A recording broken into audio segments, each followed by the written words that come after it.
Capítulo 9.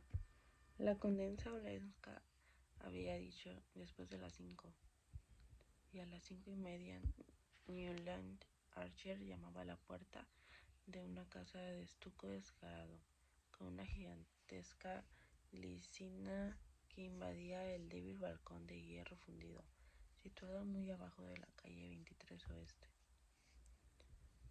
que Ellen había arrendado a la vagabunda Medora. Era en realidad un barrio bastante extraño para instalarse a vivir. Modistillas, disecadores de pájaros y gente que se describe eran los vecinos más próximos, y allí, más allá de la descuidada calle, en un sendero pavimentado, Archer conoció una ruinosa casa de madera donde sabía que vivía un escritor periodista llamado Winsett, con quien solía conversar de vez en cuando. Winsett no visitaba a nadie a su casa, pero una vez se la mostró a Archer durante un paseo nocturno. Al verla se había preguntado, sintiendo escalofríos, si los seres humanos vivirían tan miserablemente en otras capitales. La casa de Madame Olenska se diferenciaba de esa vivienda solo porque los marcos de las ventanas estaban mejor pintados, y pasando revista a la modesta fachada, Archer se dio cuenta que el conde polaco debía haberle robado a él en toda la fortuna junto con sus ilusiones. El joven había tenido un día desagradable. Almorzó con los Whelan con la esperanza de llevar después a May a pasear por el parque, pues quería estar a solas con ella, decirle lo bonita que se veía la noche anterior y el orgulloso que se sentía de ella, y presionarla para apresurar su matrimonio. Pero Mr. Whelan le recordó con firmeza que todavía no terminaba la ronda de visitas a la familia, y cuando insinuó adelantar la fecha de la boda levantó las cejas con aire de reproche y suspirando dijo: 12 docenas de todo, bordadas a mano, acomodadas hechamente. El landó familiar rodaron de un umbral de tribu a otro, y cuando terminó el recorrido en la tarde, Archer se despidió de su novia con la sensación de que lo habían exhibido como un animal salvaje atrapado con gran destreza. Supuso que fueron sus lecturas de antropología las que motivaron a dar un punto de vista tan truculento a lo que, por último, solo la simple y natural demostración de un sentido familiar. Pero al recordar que los Whelan no querían que la boda se realizara hasta el próximo otoño, imaginando lo que sería su vida hasta entonces, se sintió profundamente abatido. Mañana, gritó Whelan cuando se alejaba, haremos los Chivers y los Dallas. Advirtió que recorría 2 familias en orden alfabético y que por lo tanto se hallaban solo en cuarta parte de la lista. Tuvo la intención de contarle a May de la invitación de la condesa Olenska, más bien dicho, su orden, y que visitaría esa tarde. Pero en los breves momentos que estuvieron solos, tenían cosas más urgentes que decirles. Por lo demás, le pareció un poco absurdo hacer alusión al asunto. Sabía que May deseaba que fuera amable con su prima. ¿No fue ese el deseo que la apresuró al anuncio de su compromiso? Sentía la sensación rara al pensar que si no fuera por la llegada de la condesa, él sería sino un hombre totalmente libre, al menos un hombre no tan irrevocablemente comprometido.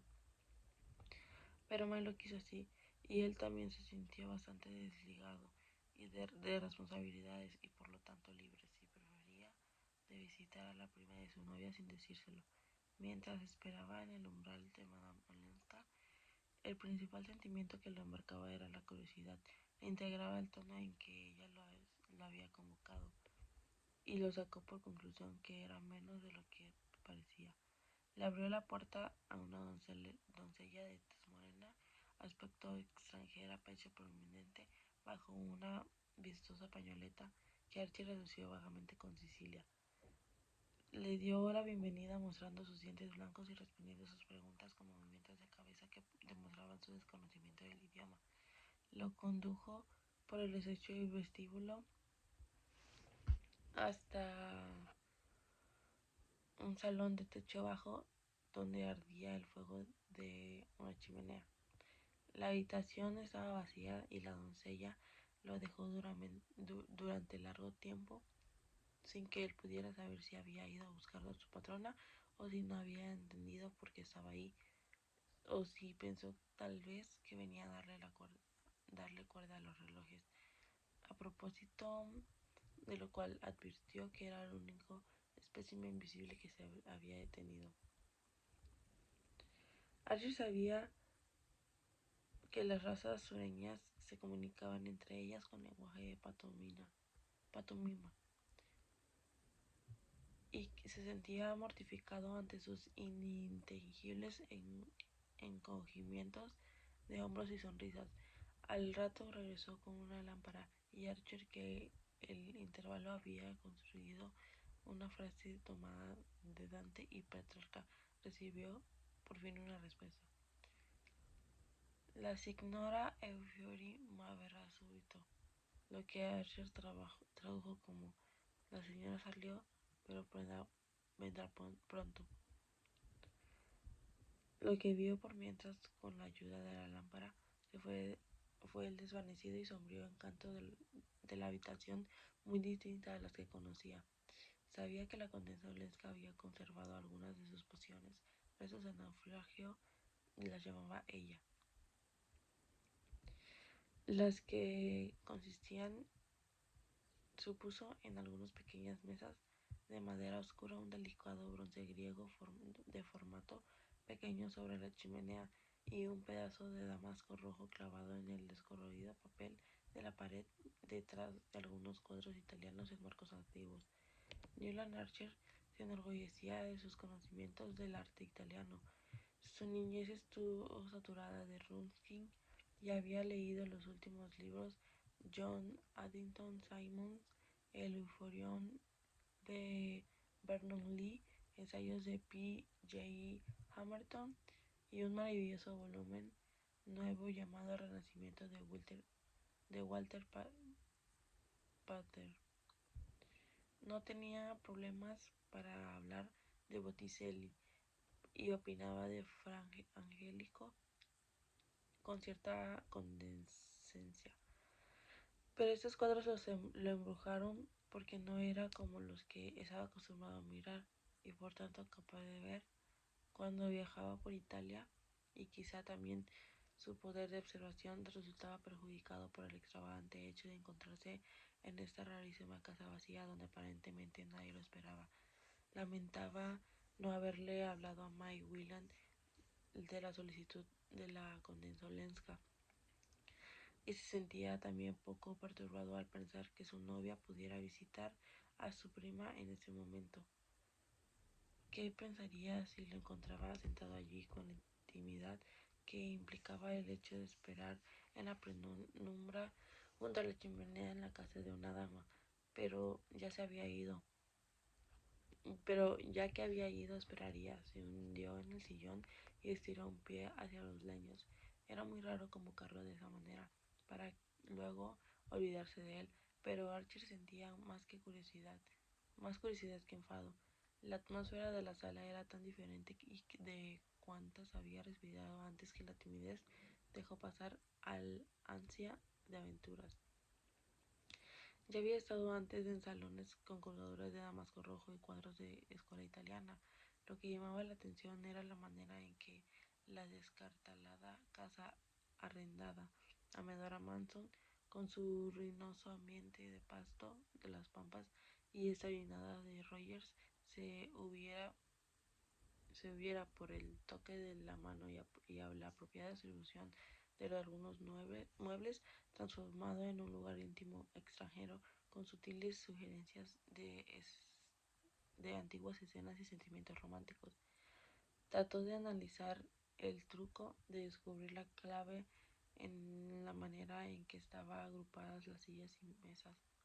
En el hecho de que el esbelto florero había solo dos rosas Jack Queminot, de las que nadie compraba menos de una docena, y en el perfume que impregnaba todo, que no era el que se pone en los pañuelos, sino más bien el aroma de algún bazar ajeno, el olor a café turco, a ámbar gris y a rosas secas. Su mente empezó a vagar y a preguntarse qué parecía el salón de May. Sabía que Mr. Whelan se estaba portando con gran generosidad.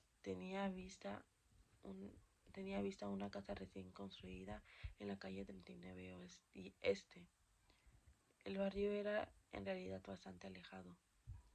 En la construcción de la casa se había utilizado esa espantosa piedra amarillo verdosa que los arquitectos jóvenes comenzaban a emplear en protesta contra,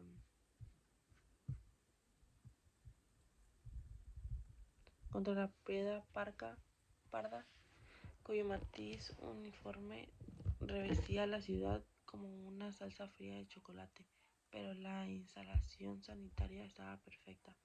Aunque los Whelan aprobaban una larga luna de miel en Europa e incluso un invierno en Egipto, estaban firmes que la necesidad de una casa para el regreso de la pareja. El joven sintió que su destino estaba sellado para el resto de su vida. Subiría cada noche entre las banderillas del hierro fundido de aquel umbral color amarillo verdoso.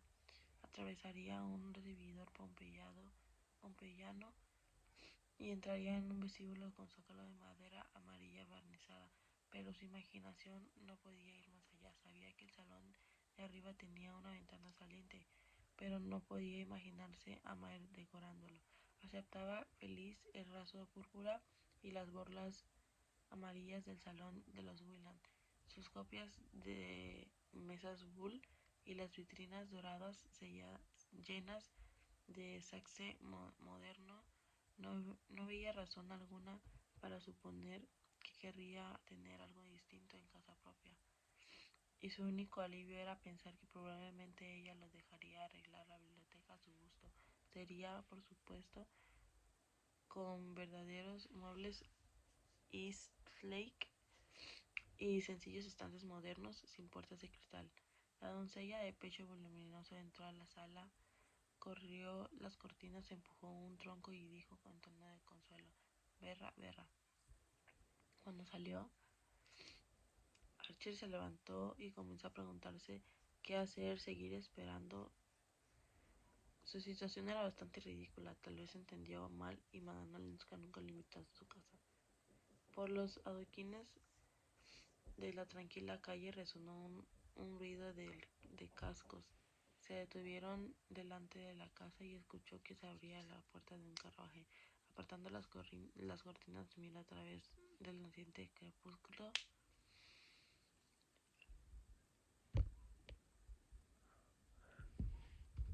Frente a él había un farol cuya luz iluminó la compacta berlina inglesa de Julius Beaufort, tirada por un gran caballo ruano. El banquero descendió y dio su mano a Madame Olenska para ayudarla a bajar. Beaufort permaneció a su lado, sombrero en mano, diciendo algo que su compañera pareció rechazar. Se dieron la mano y él subió al carruaje mientras ella se dirigía a la escala.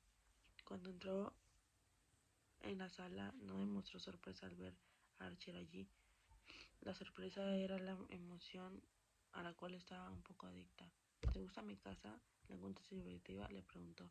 Sí, le preguntó. Para mí es el paraíso. Al hablar iba desatando un pequeño gorro de terciopelo. Se lo quitó junto a la gran larga capa y se quedó mirando a Archer con ojos pensativos. Lo has arreglado a tu gusto delicioso, con un gusto delicioso. Replicó el joven, consciente de la futilidad de las palabras.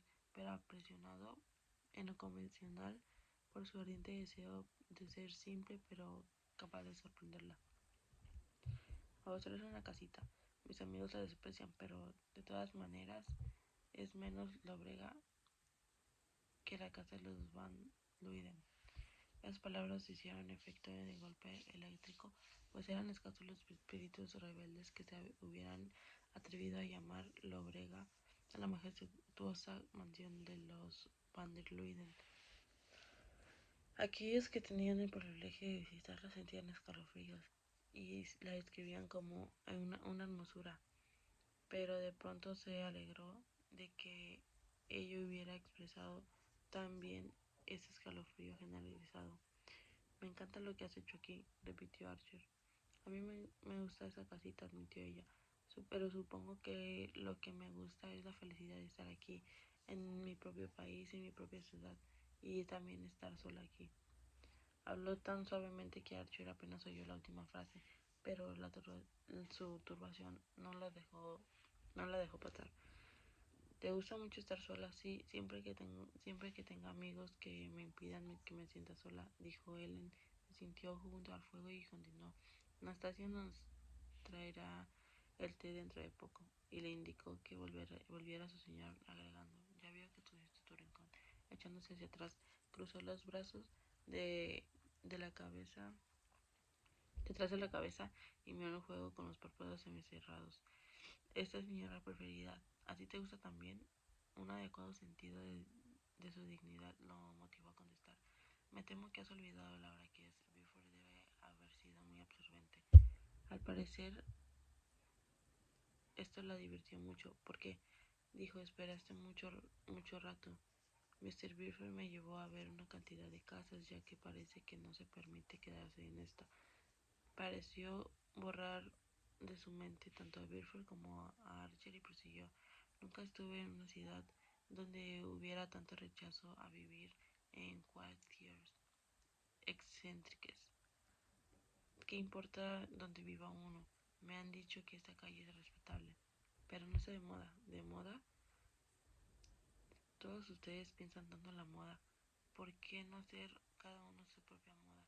Pero supongo que yo he vivido demasiada independencia. En todo caso, quiero hacer lo que hacen todos. Quisiera sentirme querida y cuidada. Archie se emocionó como la noche anterior cuando ella habló sobre su necesidad de que la aconsejaran. Eso es lo que hacen tus amigos, que te sientas. Nueva York es un lugar espantosamente seguro, agregó. La analogía era acertada, pero a él no le gustó demasiado. No le importaba hablar de Nueva York con impertinencia, pero no le agradaba que los demás usaran el mismo tono. Archer se inclinó por la primera teoría. Se imaginaba que para ella Nueva York todavía era algo completamente indiferenciado, y esta conjetura le dio bastante rabia. Anoche, dijo, Nueva York se dio entera. Los Van der Luyden no hacen estas cosas a medias, así es que cariñosos son. Fue una fiesta muy simpática, me pareció que todos los estiman mucho. No eran palabras más apropiadas, se adecuaban a la descripción de un té en casa de la anciana Miss Langley. Los Van der Lubben, dijo Archer, sintiendo que usaba un tono pomposo al hablar. Son más poderosa la influencia en la sociedad de Nueva York. Desgraciadamente, debido a la mala salud de Mr. Van der Luyden, reciben en muy raras ocasiones. Ella descruzó los brazos de atrás de su cabeza y miró con expresión de meditativa. ¿No era esa la razón de su gran influencia? Porque se hacen tanto de rogar. Él se arrojó un poco y miró con atención y de pronto comprendió la profundidad con observación.